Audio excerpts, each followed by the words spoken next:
Do you see it down there? Awesome. I see the little thing. Perfect. Thank you so much for doing that for us, Heather. All right. Well, we're going to go ahead and let Heather, Janney, and Brandy McGonagill take the floor. And so welcome your presenters for today's monthly webinar series. All right. Thank you all for coming today. I know Brandy and I have a good bit of stuff to talk about. My name is Heather Janney, and I am the 4-H Youth Development Agent and Family and Consumer Science Agent in North Florida in Hamilton County. And Brandy, you want to introduce yourself? Hi, I'm Brandy McGonagill, and I am the 4-H Youth Development person in Bleckley County in Georgia. All right, and both of us have a strong passion in wellness for not just the people that we work with, but for our faculty and the people that, not our clientele, but our colleagues. So that's something that we wanted to talk about today. Let's see. All right, so we've got some objectives set up. And in these, we want to talk about recognizing that we've got control over our minds and our bodies. We want to identify some healthy lifestyle practices that you guys might want to adopt. And then we want to look at developing an action plan that can support these changes. And the biggest thing we want to think about is knowing that we are the teachers. So how can we be effective when we aren't exactly practicing what we preach? I know myself personally, I went through a lot of changes in my health and in my personal life, and so I've done some changes that have made me much more effective in being a teacher.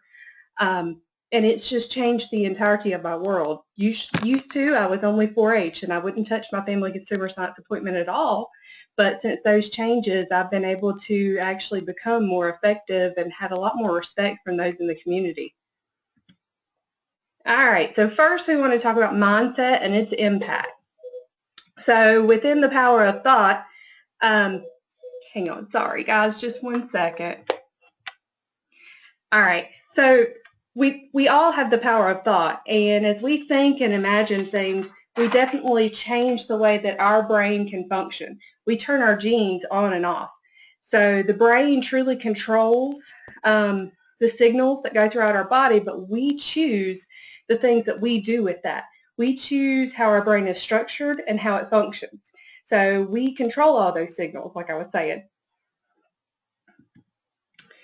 And you've got the control.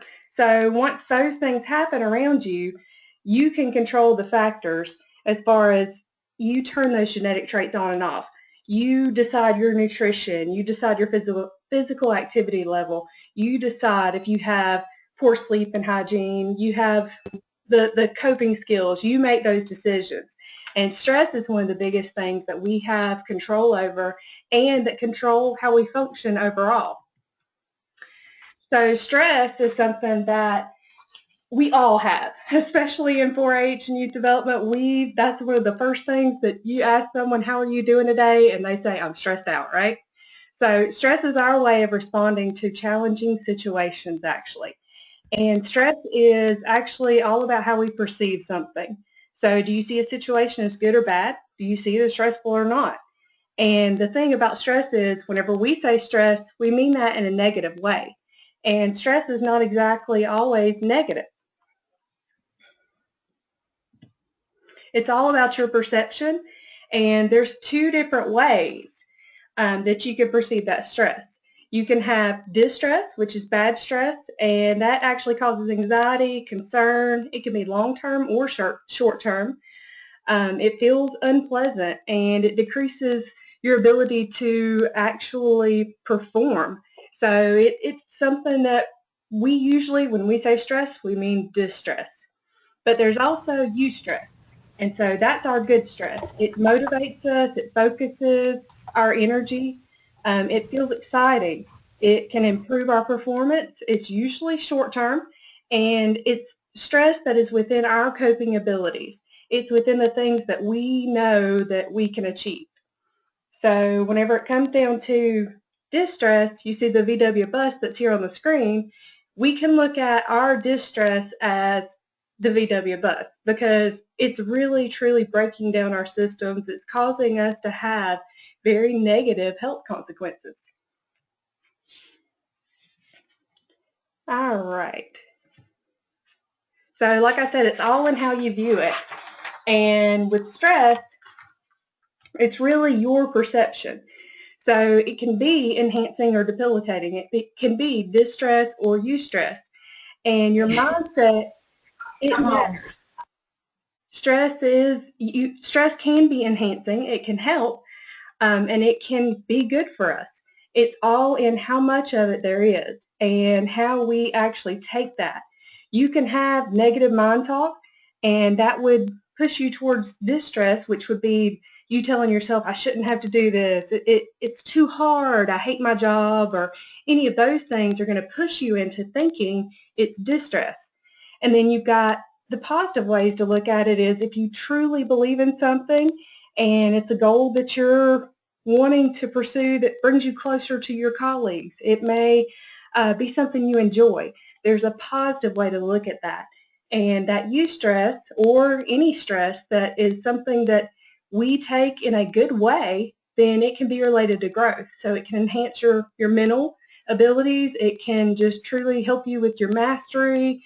It can strengthen your priorities.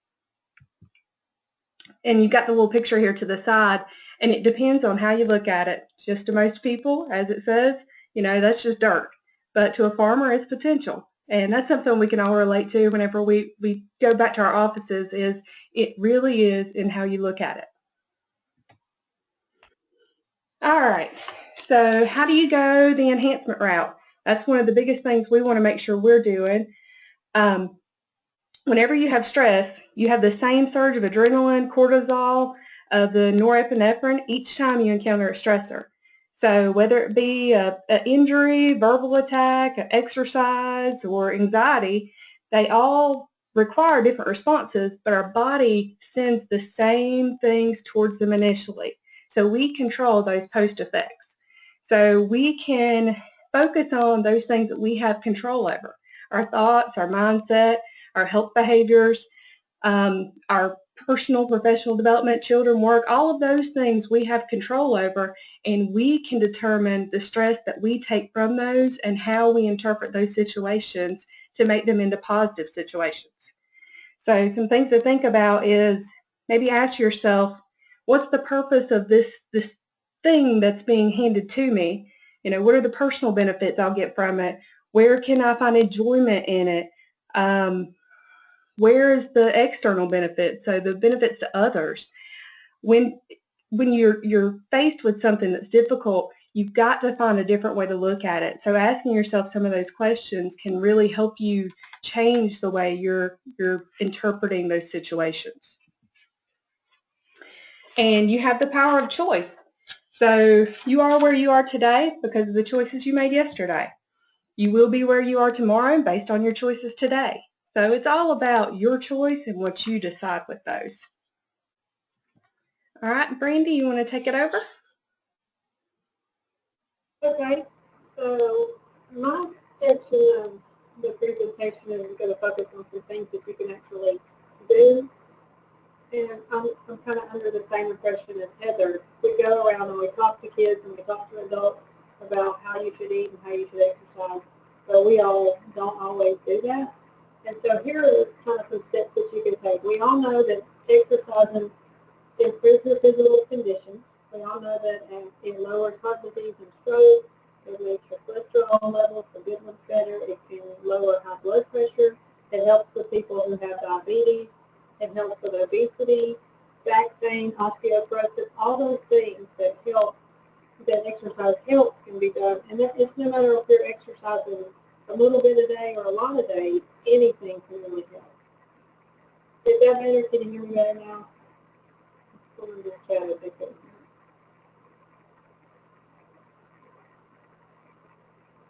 Can you hear me now? Yes, we can hear you, Brandy. Okay, so on the next slide, it talks about improving, exercising your body and improving mental fitness. I think the biggest thing with mental fitness, especially for me, exercising, is that it improves your self-image. And one thing that I definitely want to pull out is that it's not about how much you weigh, but about how you feel. And I think for me, especially when I exercise, I always feel better about myself. I feel like at least I'm doing something to help my health.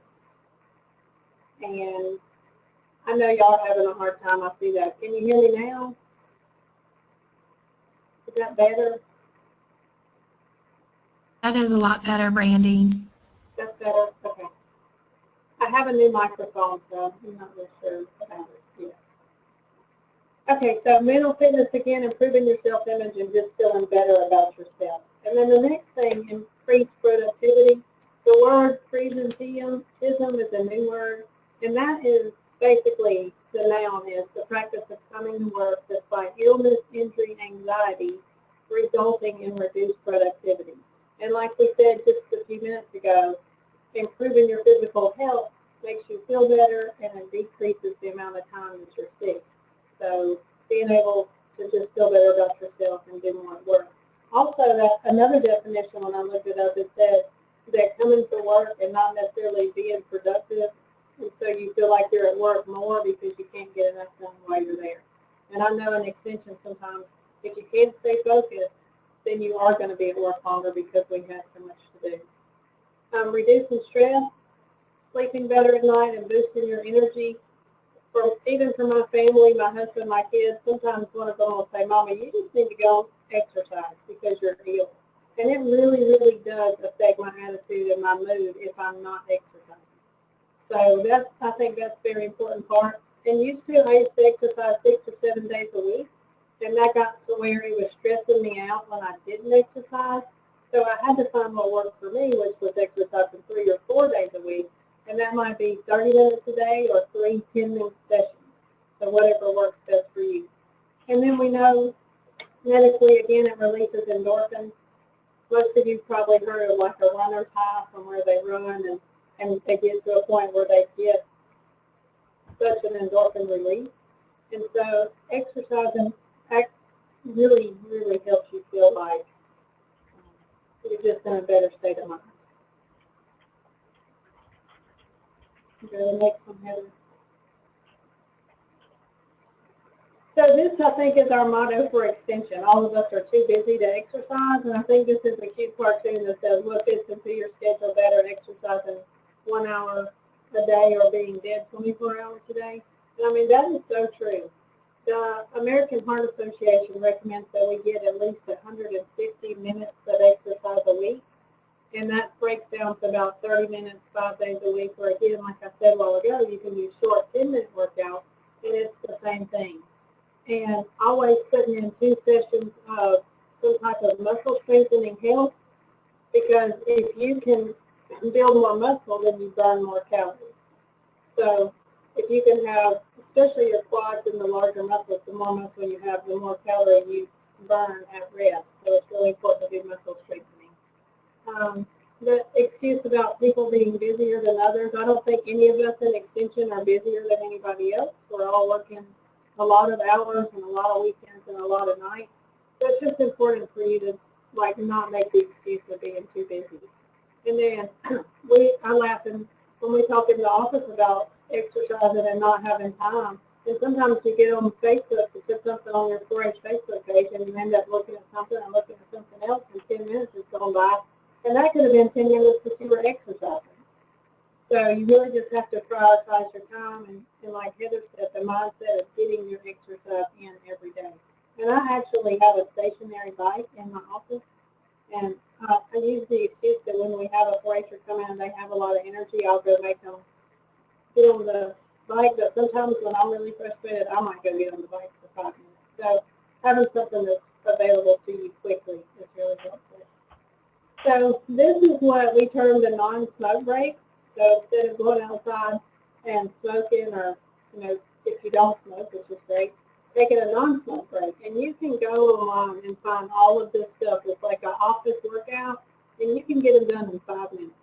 I mean, literally the one that says the mile array workout, and it's got all those things, and it shows you doing them at your desk or at your chair. If you can do those, numerous times throughout the day and throughout the week, it will start to make a difference. And then the office workout challenge, sometimes if we're all frustrated, we're like, let's do an office workout real quick, and we'll all get together and everybody in the office does one of those. And then I took a picture. We had a jar that has different exercises in it, and everybody in the office will pull out one exercise, and we all have to do them. And then we'll go back to our desk. And it's amazing how getting away from the computer for a minute and getting your heart rate up and just kind of resetting your mind, getting some of that endorphin release really, really helps you with productivity and not feeling so stressed out. And I have 3 boys at home, work for 4-H, so I don't know that I need to say more. But it's really hard for me to exercise once I leave the office, because when you get home, you still have homework and to cook supper and all of those things. So if you can get some things in during the day, that's really, really helpful.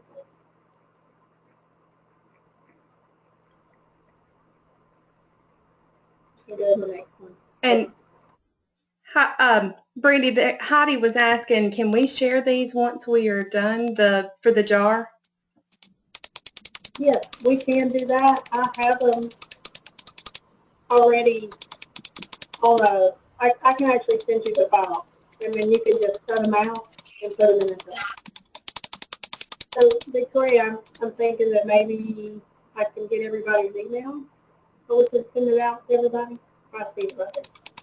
Yeah, and also what we'll do, Brandy, we can attach attachments on the website under today's webinar, and so anything that you want to share with the group will be posted on the website, and so they can actually just go to the website and get it, so you don't have to try to send it out to everybody. Great. And one other thing that we do in our office sometimes is it's kind of a good thing for us to laugh as well. And so if we have the projector and laptop already set up in the back of in our back room, sometimes we'll go turn on an exercise video, and you can do like a 5-minute to some upbeat song. And when we're all back there exercising, it's pretty funny. So we get to exercise and we get to laugh and kind of decrease some stress. So anything that you can do like that, and if you Google it, you can find lots and lots of stuff to do in office workouts. So that's one of our cool things. And one more thing about the excuses. I mean, we wear dresses to work. Sometimes we have shorts to work. And there's lots of stuff that you can do no matter what you're wearing. So please don't let that be an excuse. Well, and to add to that as well, you can set up your office station in a way that helps you to get up. There's actually research that says that sitting is the new smoking, in that for every hour you spend sitting, you've taken 15 minutes off of your life. So I know, for example, in my office, one of those big, huge, you see them on TV now, the very desk, but I have one of those. But whenever I'm in another area working, I actually set up a wine crate and a couple of boxes with my laptop on top of it so that I can stand up and not sit still all day. And it's a difference, not necessarily walking in place, but standing versus sitting. And I know I'm all about steps, and let me get my steps in, so I can definitely walk in place.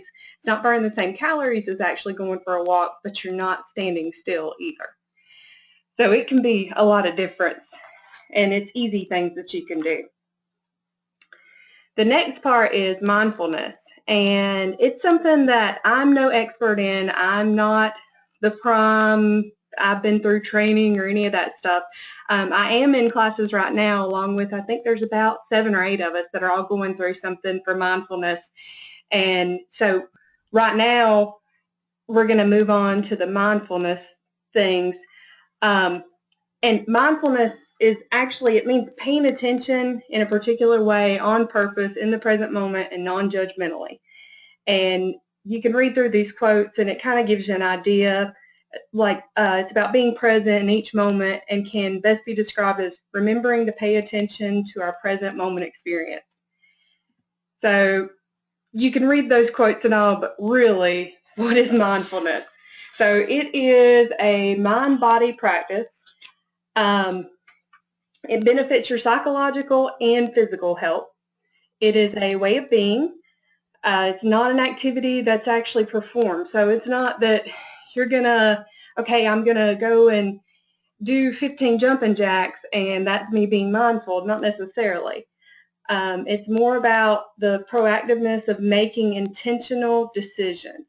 So not being reactive, but being proactive. And then one of the biggest parts of it is not living on the autopilot. So you're actually being productive and you're thinking through the things that are going on around you. Mindfulness is very close to meditation. And you say that and a lot of people think, oh, there's religious things tied to that, but no, not at all. It's very secular. It's just about paying attention to yourself in that moment.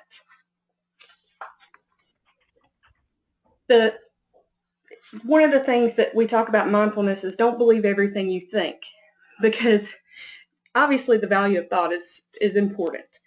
And we have a tendency, we believe everything that comes across our mind. So whenever we talk to ourselves, and I know that sounds far-fetched, but whenever you start having all these thoughts that run through your mind, it's just a thought. It's not something that you have to allow to impact your day, to change the way that you're doing things.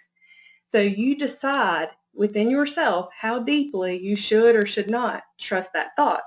So with mindfulness, what you're trying to do is just recognize that, okay, that's just a thought. Let me move on back to whatever I was focusing on. There's a lot of benefits whenever it comes to mindfulness. It's all been researched. It's all been looked over. You're welcome to read through this list and really take it in, but there's things like more working memory, having less emotional reactivity. So whenever people are so super emotional all the time, it makes you look at it in a different way. Your acceptance of others, your compassion and empathy. There's just a lot of things that mindfulness can truly change. One of the big ones is the increased self-discipline. And I'm reading, somebody's got a chat and it says, I find that for every negative thought I have, I make myself think of at least 3 positive, kind of like a compliment sandwich for your mind. And that's exactly right. Because whenever you're having all those negative thoughts come in, if you can just recognize them and think some positive along with it, that helps.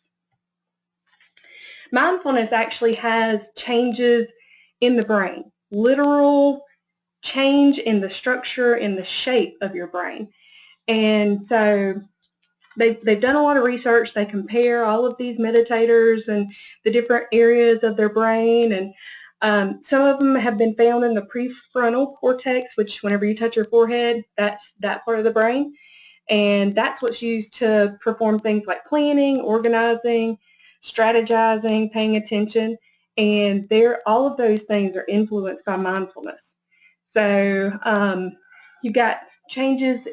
Other changes have been found in areas that control like your body regulation, self-awareness, emotional regulation, your fear modulation. So it can change the way you react in all of those situations just because it's modified your brain in those areas. All right, so this is a nice big picture. It's come from some of our classes that we've done with Mindful Schools. And that's a curriculum that I'm going through, trying to learn and to be able to teach maybe in the schools with some of the kids. There's several components of it, and you've got the present time awareness and you've got the equanimity. And equanimity is something we don't use all the time, but it's very much about just ease and you're just being even. And then your present time awareness, so being alert. So you've got to find the balance in that whenever you're doing mindfulness. You've got to have your awareness, but you've also got to have just ease.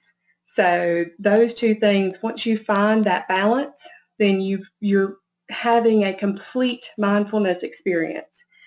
Sometimes whenever you sit down to be mindful, you have a lot of awareness and you recognize everything that's going on around you.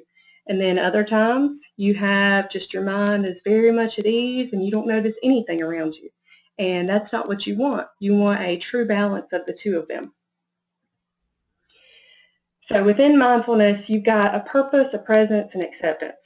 So you're wanting to purposefully and intentionally direct your attention. You don't want your mind and thoughts to just wander. Yeah, you want those thoughts to not necessarily take over your mind, but you want to recognize them. So you recognize the thoughts about the past and future, even about the present, you actively engage in that. So you want to experience non-judgmentally, and you want to have that awareness, but you don't want to react. So it's kind of difficult in understanding all of it sometimes, but once you start practicing, it really can be a lot more easy to understand what all of this stuff means.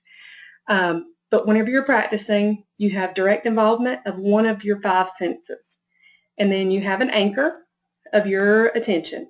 So you may focus on your breathing with what we're going to do in a minute. You may focus on a body scan, which is where you go through all of the different parts of your body and really focus on those for a moment. And all of those experiences are all different.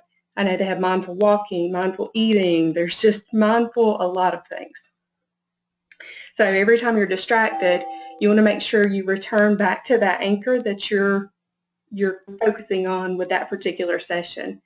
And you want to find your calmness and ability to focus. And then just notice the distractions that are around you and let them pass, not necessarily focusing on them. All right. So this is something that is a part of the curriculum training that I'm going through. And we'll let you guys be able to listen and if you want to take part in a mindfulness session. And that's what I was saying is we can sit here and talk it all day long, but until you try it, it's completely difficult to understand what it means. I know I've had a lot of folks around me that have been stressed out lately, and I say, hey, go download something and go try out this. They think I'm crazy because mindfulness can sound kind of kooky until you actually try it. So we're going to take about 5 minutes is what this is, and if you guys can bear with us and just try this out. So I'm going to go ahead and hit play. Oh, got to go back to it, sorry. And we will have a mindfulness moment. Mindfulness of breathing is a practice that can be a great resource both as a formal mindfulness practice, but also as a way of supporting our stability and balance throughout the day. And so to practice, we can take the formal seated mindfulness posture, and as we settle into the stillness, we can naturally let the sensations of breathing come to us.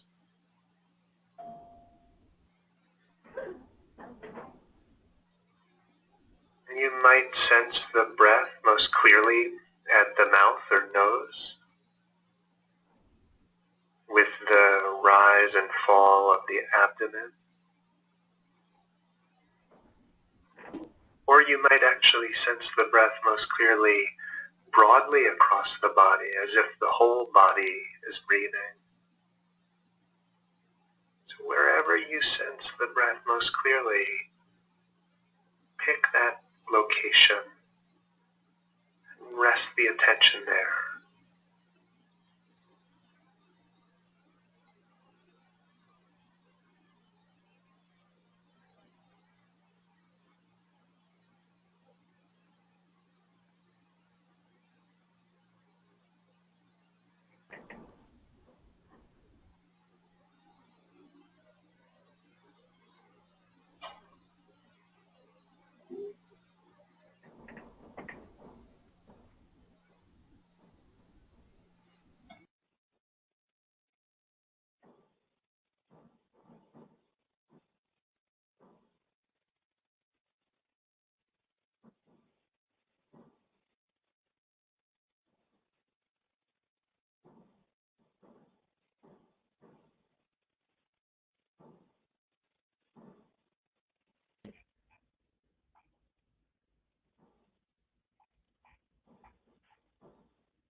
of the breath,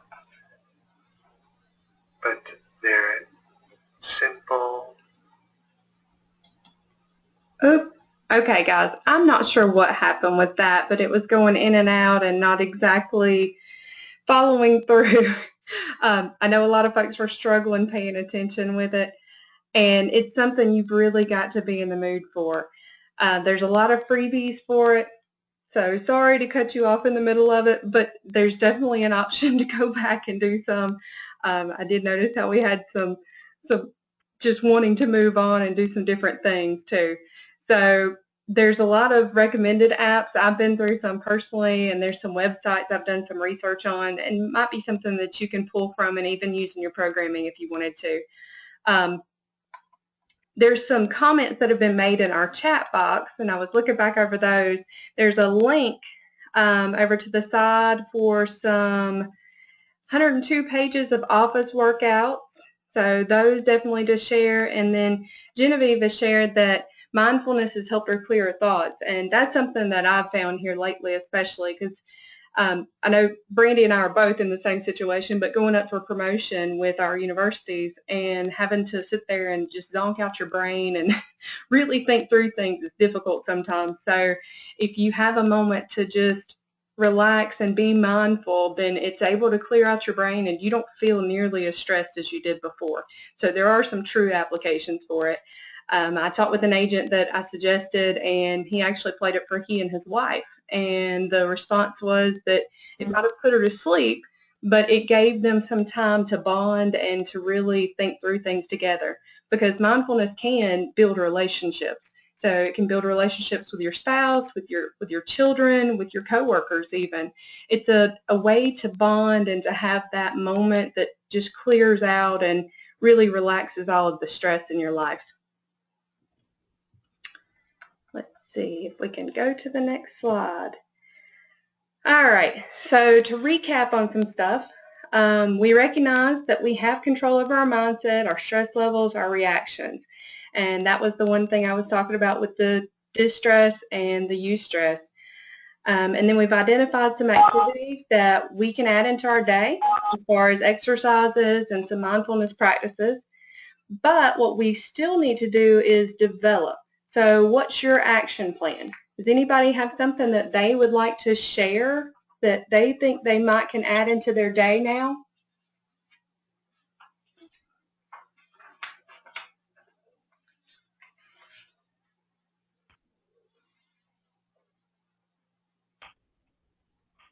There's a lot of folks with microphones. You guys share with us. Well, I know when the first time I heard Brandy and I are from the same state, and the first time she talked to us about those exercise jars, I know we implemented that within our office, and it was a big hit, and we still do it, and it's very relaxing. And so we're very appreciative to learn about that for our office too.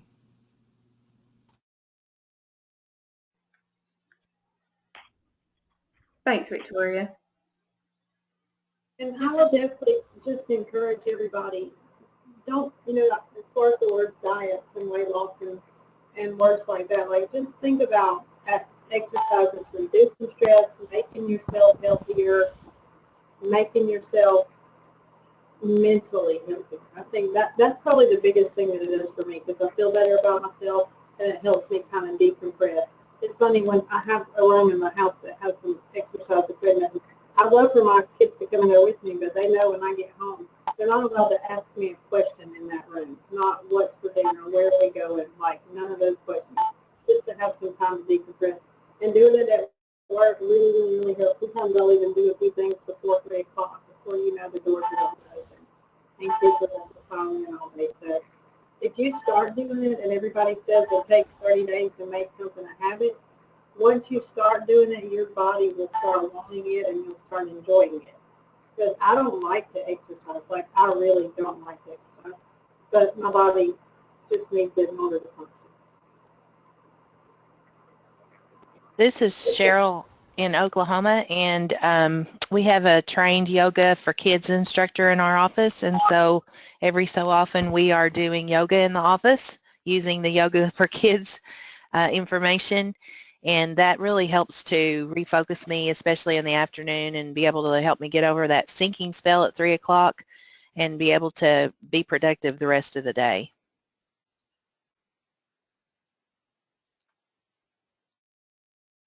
And that's a really good point, because we all do find at 3 o'clock the time that we need to be really focusing on practices or competitions or whatever we're doing after school. 3 o'clock seems to be where your blood sugar dips and you're kind of feeling like, oh my gosh, I just got to make it to a couple hours. And doing the yoga or exercise is great at that time of day. Another thing we do in our office, and are mindful of it, is that we don't have a lot of candy around and we don't have sodas in our office. So every week I go out and buy 18 or 24 packs of water, and it sits in our room. And then we also have fruit or sometimes sugar-free candy or something like that, so that we're not, because I love chocolate, and if I pass chocolate, I'm going to pick it up and eat it. So it's just one of those things about not having it around that makes you not always go for it. I know that's one thing within our office is a lot of the folks that are here, there's only 4 of us total, and there's not a whole lot of support between one another of exercising. But within our district, our extension district, I know I've got tons of folks that have Fitbits, and we do challenges constantly. And whenever we come together at a meeting, something's always said about, hey, I see you've been walking a lot, or our district director, he'll pull up his email or his Fitbit app and show, hey, I did 30,000 steps one day last week. And so it's always almost a game of, hey, what are you doing? Let me see if I can get more than you. So we do quite a bit with that.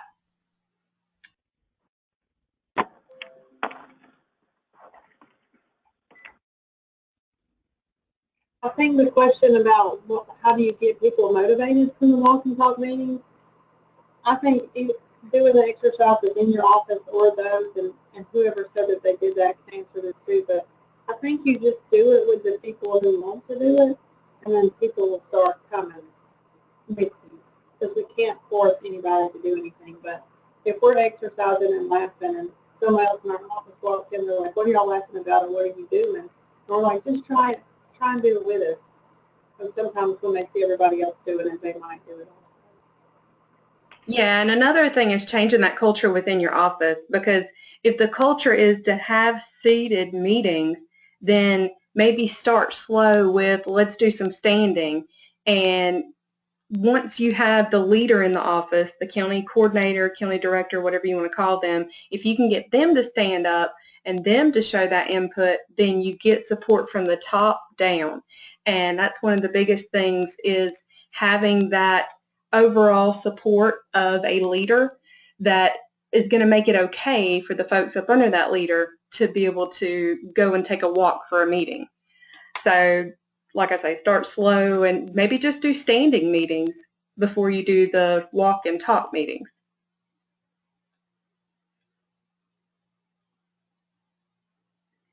Did anybody else have any input of ideas that they think they might want to look at?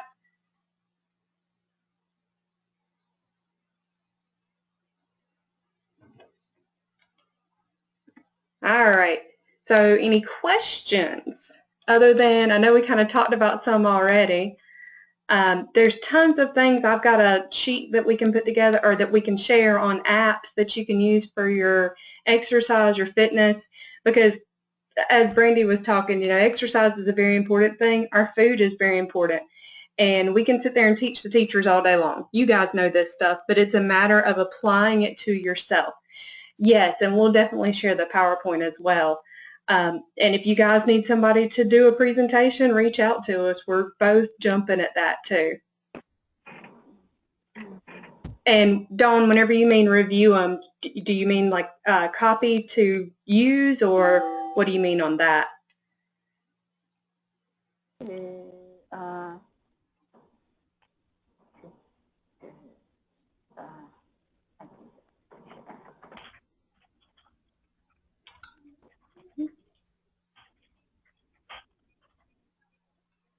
You could definitely reach out to us.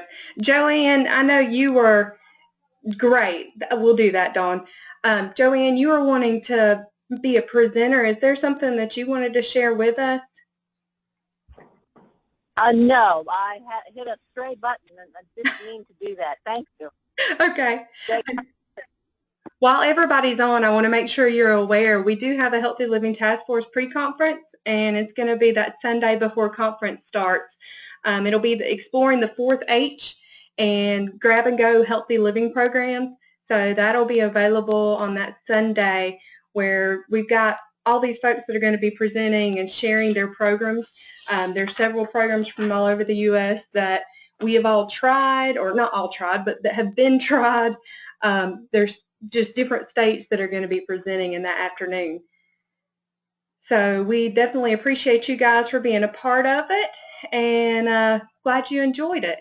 Brandy, did you have anything else you wanted to add? I did just email you, Victoria, and Heather. I'm not sure who has access to that, but I emailed the exercise jar cutouts to you. So for anybody that'll be able to access it on this link, or my email is on the front of the PowerPoint. If you want to email me, I can shoot them straight to you. Thank you, Brandy and Heather. And just to remind everybody, all the PowerPoint and anything that Brandy and Heather want you guys to be able to access will be available on the NAE4HA website under Professional Development Webinars. And so you guys can see the recording of this presentation, the PowerPoint, and anything else that Heather and Brandy would like for us to share with you guys. So give us a few days, and that'll be up for you guys to go check out and use, and definitely let them know if you use their products, and that would be wonderful for them. And we definitely appreciate, we had a large group of people on our webinar today, and so I know I'm thankful from the Virtual Professional Development Task Force for you guys participating in today's webinar. If anybody on the webinar is interested in presenting on a webinar, we do need presenters for July and August. And so if you are connected with a task force, or you can contact me directly and I can get you connected with the task force. And if you have a great idea for a webinar, we would love to have you guys, and you can put that in for acceptance as well. But I definitely want to say thank you to Heather and thank you to Brandy for your great information today. I know it was very useful to me, so I'm very excited to have been a part of this. Are there any last-minute questions before we wrap up?